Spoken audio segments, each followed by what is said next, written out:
When we talk about dialogue,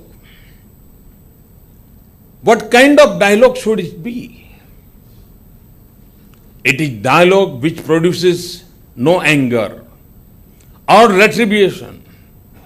One of the greatest example of such dialogue was the one between Adi Shankar and Mandan Mishra. It is worth recalling and describing this ancient example for our modern times. Adi Shankar, a Vedantic, who did not give high marks for rituals, was a young man, while Mandan Mishra was an elderly scholar and high ritualist who believed in animal sacrifice also.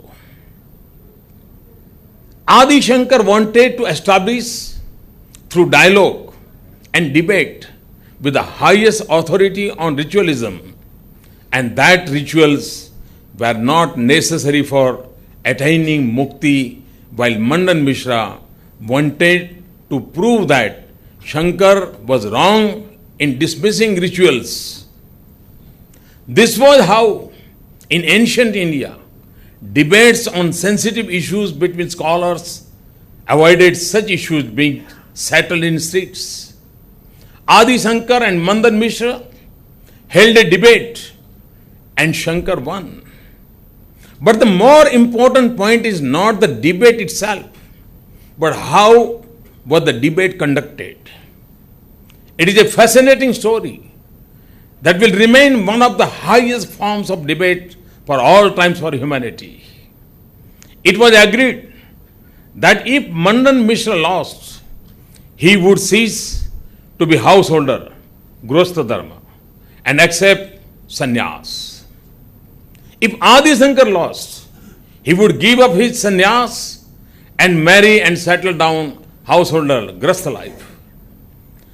Mandan Mishra, a high scholar, offered to Adi Shankar, who was young, and therefore Mishra considered unequal to choose a referee of his choice. Adi Shankar chose Mandan Mishra's wife, a scholar herself, as the referee. If Mandan Mishra lost, she would lose her husband. But see what she did. She asked both Shankar and Mandan Mishra to wear fresh garlands and then begin the debate, and said that the one whose garland loses its freshness would be declared as the loser. Why? Because if one gets angry, the body will develop heat, and as a result, the garland flowers will lose their freshness in that heat. Anger within is a sign of defeat. On this logic, Mandan Mishra was declared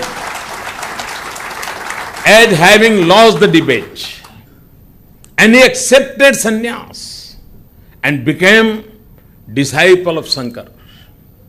This demonstrates the vitality of dialogue, and that too, dialogue without anger and conflict.